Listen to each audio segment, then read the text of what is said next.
Hello everyone, स्वागत है आपका विद्यानेट गुरुकुल में। आज हम लोग पूरा मैराथन देखेंगे 1 से लेकर 10 यूनिट तक। अगर आपने पिछले वीडियो नहीं देखा है तो प्लीज़ जा कर के पहले पिछले वीडियो देख लीजिए।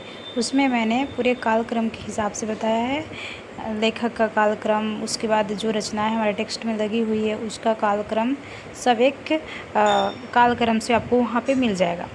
तो अगर आप लोग को वैसे पढ़ना है, सिलेबस को वैसे याद करना है तो आप लोग पिछले वाली वीडियो जा कर के देख सकते हैं कालक्रम के अनुसार, क्योंकि एग्ज़ाम में हर बार कालक्रम से प्रश्न पूछे जाते हैं। तो आप लोग देख लीजिएगा। आज हम लोग यहाँ 1 से लेकर 10 यूनिट तक पूरा मैराथन देखेंगे। एक ही वीडियो में पूरे सिलेबस कंप्लीट हो जाएगी, ठीक है। तो चलिए बिना देर किए अपने वीडियो के स्टार्ट करते हैं। तो चलिए शुरू करते हैं। हिंदी भाषा और उसका विकास, हमारे पहली यूनिट क्या है? हिंदी भाषा और उसका विकास। इसमें हमें क्या क्या पढ़ना है तो चलिए देखते हैं। हिंदी की ऐतिहासिक पृष्ठभूमि, प्राचीन भारतीय आर्य भाषाएं, मध्यकालीन भारतीय आर्य भाषाएं, पाली, प्राकृत, सौरसैनी, अर्धमागधी, मागधी, अपभ्रंश और उनकी विशेषताएं, अपभ्रंश आहट और पुरानी हिंदी का संबंध, आधुनिक भारतीय आर्य भाषाएं और उनका वर्गीकरण, हिंदी का भौगोलिक विस्तार, हिंदी की उपभाषाएं, पश्चिमी हिंदी, पूर्वी हिंदी, राजस्थानी, बिहारी, पहाड़ी वर्ग, उनकी बोलियां। जैसे कि हिंदी की उपभाषा है, इससे अक्सर क्वेश्चन पूछे जाते हैं कि आपकी पश्चिमी हिंदी कौन हुआ, पूर्वी हिंदी कौन हुआ, राजस्थानी कौन हुआ। जैसे कि राजस्थानी में आता है मारवाड़ी, मेवाती, मालवी, जयपुरी। ये बिहारी में आता है आपका मगही। जो ये सब बोली है, सब अक्सर पूछे जाते हैं। तो हम लोग पहले सिलेबस को देखेंगे, फिर यूनिट वाइज सब यूनिट को पूरे कंप्लीट करेंगे। तो पहले हम लोग सिलेबस को पढ़ लेते हैं।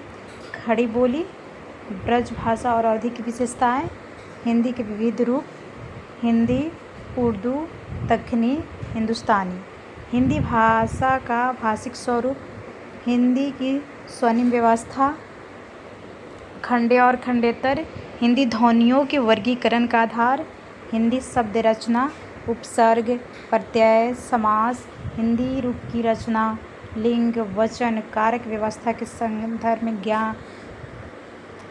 संज्ञा, सर्वनाम, विशेषण और क्रिया रूप, हिंदी वाक्य रचना, हिंदी भाषा प्रयोग के विविध रूप, बोली, मानक भाषा, राष्ट्रभाषा और संपर्क भाषा, संचार माध्यम और हिंदी, कंप्यूटर और हिंदी, हिंदी की संवैधानिक स्थिति, देवनागरी लिपि की विशेषताएं और मानकीकरण।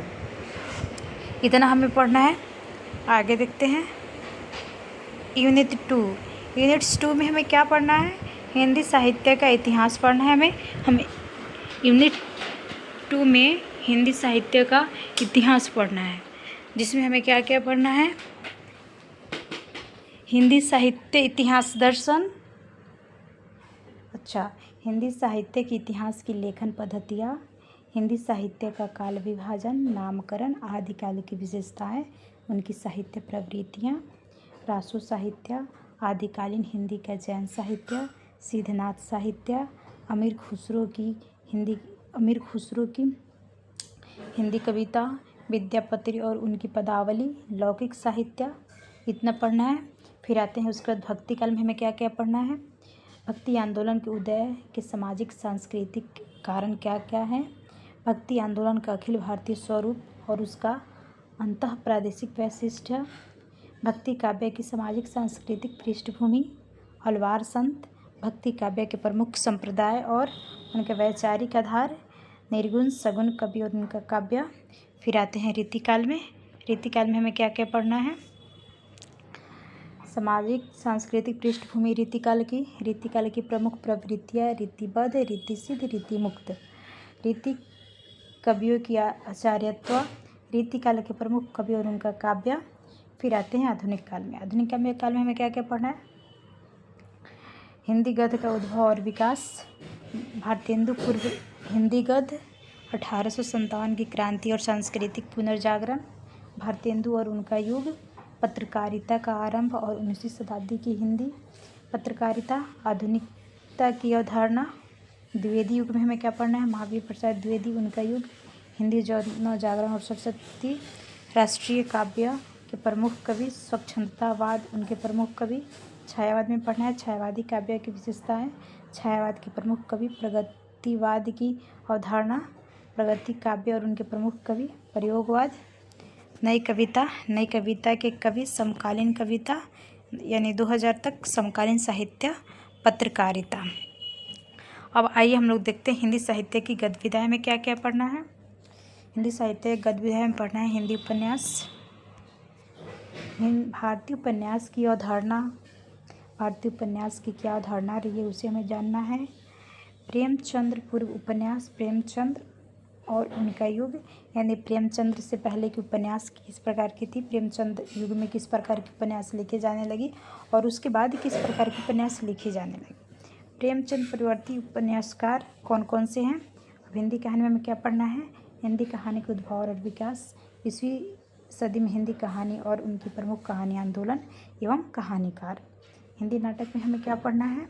हिंदी नाटक और रंगमंच, विकास के चरण, भारतेंदु युग, प्रसाद युग, प्रसादोत्तर युग, स्वतंत्रोत्तर युग, सठोत्तर युग, नया नाटक, प्रमुख नाटक कृतियाँ, प्रमुख नाटककार, हिंदी एकांकी, हिंदी रंगमंच और विकास के चरण, हिंदी का लोक रंगमंच, नुक्कड़ नाटक। अच्छा, उसके बाद हिंदी निबंध में हमें क्या पढ़ना है? हिंदी निबंध का उद्भव और विकास, हिंदी निबंध के प्रकार और प्रमुख निबंधकार। हिंदी आलोचना में क्या पढ़ना है? हिंदी आलोचना का उद्भव और विकास, समकालीन हिंदी आलोचना एवं उसके विविध प्रकार, प्रमुख आलोचक। हिंदी के अन्य गतिविधियाँ में रेखाचित्र, संस्मरण, यात्रा साहित्य, आत्मकथा, जीवनी और रिपोर्टाज पढ़ना है, यानी रिपोर्ट जिसको बोलते हैं। हिंदी के प्रवासी साहित्य में अवधारणा एवं प्रमुख साहित्यकार पढ़ना है। यूनिट 3 देखेंगे हम लोग, जो हमारे साहित्य शास्त्र, पाश्चात्य काव्य और भारतीय काव्य शास्त्र से संबंधित है। इससे हर बार एग्जाम में, नेट के एग्ज़ाम में 8 से 10 प्रश्न होते हैं। अगर हम पूरे 1 से लेकर के 10 यूनिट्स के गौर करें तो सबसे ज़्यादा प्रश्न अगर हम देखें तो 6 से लेकर 10 यूनिट तक पूछे जाते हैं। लेकिन अगर आप लोग को पूरा सिलेबस कंप्लीट करना है और टाइम बहुत कम है तो मैं कहूँगी सबसे पहले आप 6 से लेकर 10 यूनिट तक अच्छे से पढ़ लीजिए। फिर उसके बाद जो हमारे भाषा साहित्य है उसको प्रीवियस ईयर क्वेश्चन पेपर देखिएगा तो काम चल जाएगा। और फिर साहित्य शास्त्र का भी प्रीवियस ईयर से काम चल जाता है। बस इतना आप कर लीजिएगा, पक्का आपका नेट हो जाएगा। ठीक है, चलिए देखते हैं।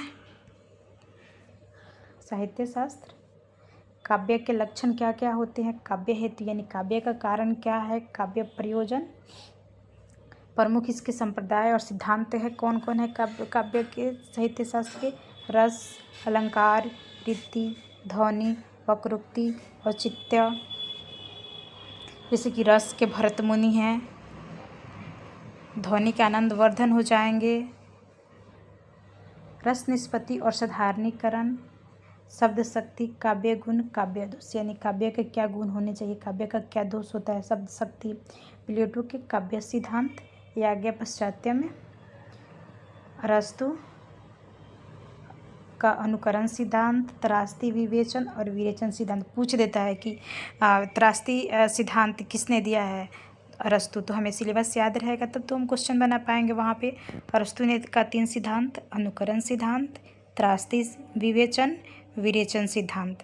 वर्ड्सवर्थ का काव्य भाषा सिद्धांत, कॉलरिज का कल्पना और फैंटेसी सिद्धांत, टी.एस. इलियट का निर्वैयक्तिकता का सिद्धांत। बहुत बार क्वेश्चन पूछा है कि निर्वैयक्तिकता का सिद्धांत किसने दिया है, टी.एस. इलियट। जब आप लोगों ने प्रीवियस ईयर क्वेश्चन पेपर देखा होगा या फिर आप देखेंगे तो आपको पता चल जाएगा कि इससे कितने क्वेश्चन, सिर्फ सिलेबस से कितने क्वेश्चन पूछे जा चुके हैं।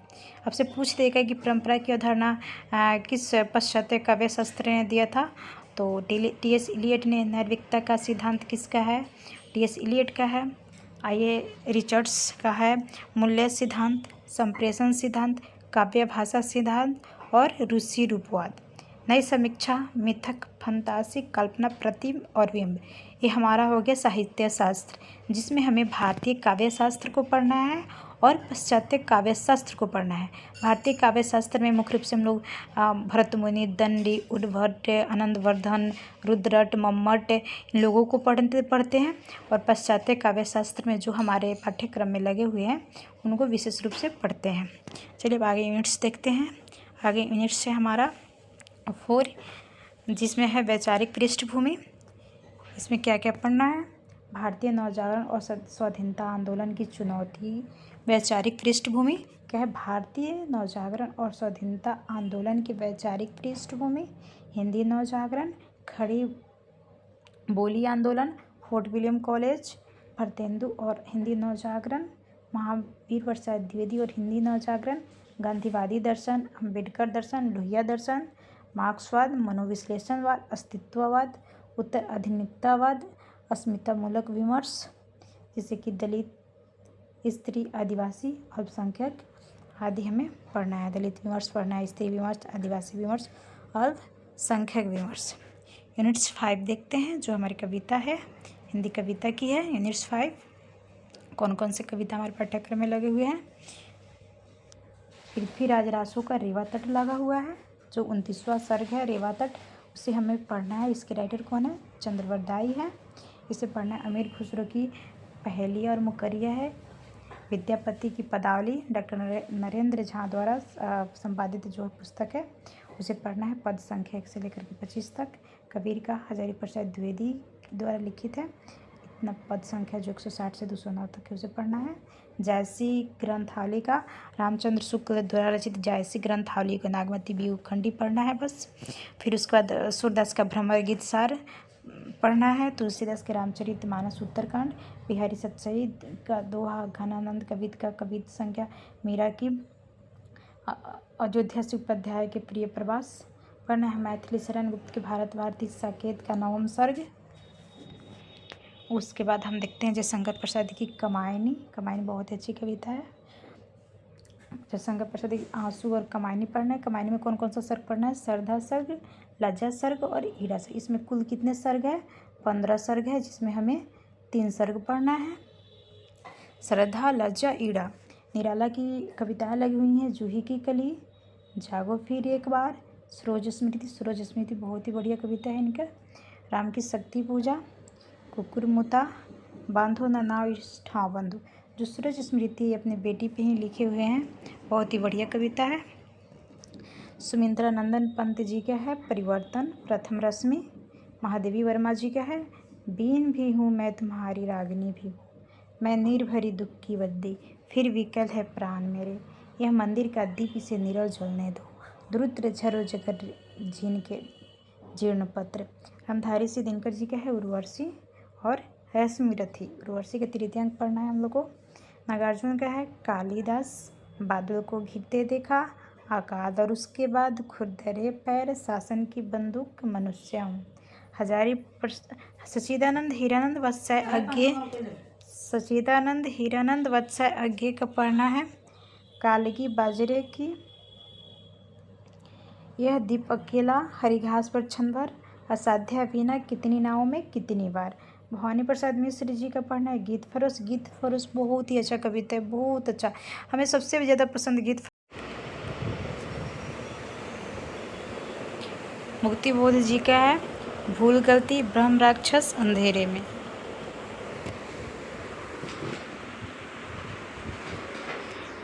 धूमिल का है नक्सलवाड़ी, मोचीराम, अकाल दर्शन, रोटी और सांसद। इतना हमें यूनिट्स 5 में पढ़ने हैं। फिर आगे हम लोग देखते हैं यूनिट्स 6, जिस हमें क्या पढ़ना है। इसमें हमें उपन्यास पढ़ना है। कौन कौन से उपन्यास पढ़ना है? हमारे पाठ्यक्रम में कौन कौन से उपन्यास लगे हैं, चलिए इसको पढ़ते हैं। हिंदी उपन्यास, पंडित गौरी दत्त द्वारा लिखा है रानी जेठानी की कहानी, जो 1870 में प्रकाशित हुआ था। लला श्रीनिवास दास, परीक्षा गुरु, इसका प्रकाशन वर्ष देखें तो 1882 है।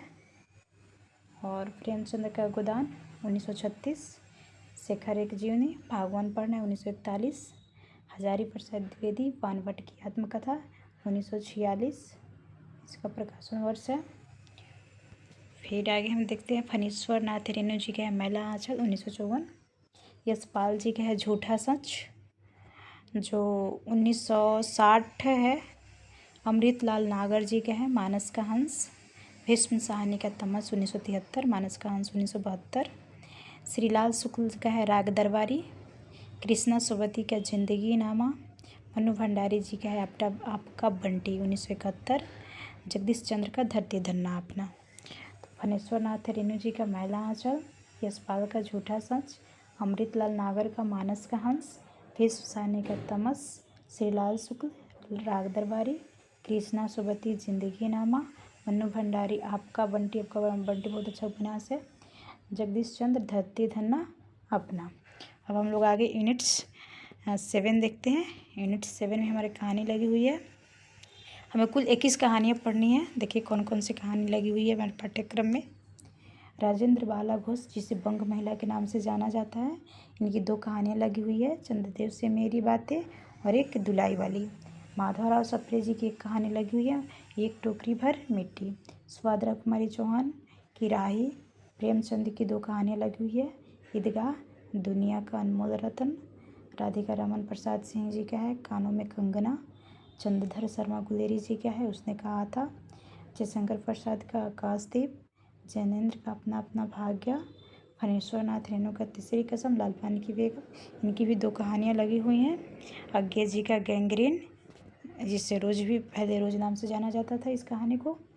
शेखर एक जोशी का है कोसी का घटवार। भीष्म साहनी जी का है अमृतसर आ गया। चीफ की दावत। कृष्णा सोबती का है सिक्का बदल गया। हरिशंकर परसाई का है इंस्पेक्टर माता दीन चांद पर। ज्ञान रंजन का पिता है कमलेश्वर का राजा निर्वंशिया। निर्मल वर्मा की परिंदे। कुल 21 कहानियाँ लगी हुई हैं, 21। ठीक है, आगे हम लोग देखते हैं यूनिट 8 जो हमारे नाटक से संबंधित है। हिंदी नाटक कौन कौन से हमारे पाठ्यक्रम में नाटक लगी हुई हैं। भारतेंदु जी की है अंधेर नगरी, भारत दुर्दशा। भारतेंदु जी की 2 नाटक लगी हुई हैं, एक अंधेर नगरी और एक भारत दुर्दशा। जयशंकर प्रसाद जी की 3, चंद्रगुप्त, स्कंदगुप्त, ध्रुव स्वामिनी। धर्मवीर भारती जी का अंधा युग। लक्ष्मी नारायण लाल का सिंदूर की होली। मोहन राकेश का आधे अधूरे, आषाढ़ का एक दिन। हबीब तनवीर जी का है अगरा बाजार। सर्वेश्वर दयाल सक्सेना जी का है बकरी नाटक। शंकर शेष का एक और द्रोणाचार्य। उपेंद्रनाथ अश्का का है अंजू दीदी। मनु भंडारी का महाभोज। इतने हमारे पाठ्यक्रम में नाटक लगे हुए हैं। आगे हम लोग यूनिट्स 9 देखते हैं जो हमारे निबंध से संबंधित है। कौन कौन से इसमें निबंध लगे हुए हैं। भारतेंदु जी का 2 निबंध लगा हुआ है, दिल्ली दरबार दर्पण और भारतवर्ष की उन्नति कैसे हो सकती है। प्रताप नारायण मिश्र जी का शिवमूर्ति। बालकृष्ण भट्ट का शिव शंभू के चिट्ठे। रामचंद्र शुक्ल का कविता क्या है, बहुत ही अच्छा निबंध है। हजारी प्रसाद द्विवेदी का नाखून क्यों बढ़ते हैं। विद्या श्रीनिवास मिश्र का मेरे नाम का मुकुट भीग रहा है। अध्यापक पूर्ण सिंह का मजदूरी और प्रेम। कुबेरनाथ राय का उत्तरा फल्गुनी के आसपास। विवेकी राय का उठ जाग मुसाफिर। नामवर सिंह का संस्कृति और सौंदर्य। इतने निबंध लगे हुए हैं हमारे पाठ्यक्रम में। अब यूनिट 10 देखते हैं जो हमारी लास्ट यूनिट है। इसमें आत्मकथा, जीवनी या अन्य गतिविधियाँ लगी हुई हैं। रामवृक्ष बेनीपुरी जी की माटी की मूर्तें पढ़ना है। महादेवी वर्मा जी की ठकुरी बाबा। तुलसीराम की मुद्दहिया।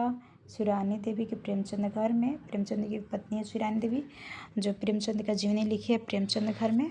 मनु भंडारी की एक कहानी यह भी। विष्णु प्रभाकर जी की आवारा मसीहा। हरिवंश राय बच्चन जी का क्या भूलूं क्या याद करूं। रमनिका गुप्ता आप हुदरी। हरिशंकर परसाई का भोला राम का जीव व्यंग है। कृष्ण चंद्र का जामुन का पेड़। दिनकर का संस्कृति के 4 अध्याय। मुक्तिबोध का एक लेखक की डायरी। राहुल संकृत्यायन का मेरी तिब्बत यात्रा। अज्ञे जी का अरे आयावर रहेगा याद। इतने हम लोग को यूनिट्स 10 में पढ़ना है। तो उम्मीद करती हूँ आप लोग अच्छे से सिलेबस देख लीजिएगा और आगे इसे बस पाठ्यक्रम के अनुसार ही पढ़ने का प्रयास कीजिएगा। 6 से लेकर के 10 यूनिट तक अच्छे से कंप्लीट कीजिएगा ताकि क्योंकि इससे क्वेश्चन बहुत ज़्यादा पूछे जाते हैं। फिर आगे हम लोग इसको यूनिट वाइज पढ़ेंगे पूरे विस्तार से मैं पढ़ाऊँगी। उम्मीद करती हूँ कि हमारे वीडियो आप लोगों को पसंद आया होगा। अगर हमारा ये वीडियो आप लोगों को पसंद आए तो लाइक, सब्सक्राइब एवं कमेंट करना ना भूलें।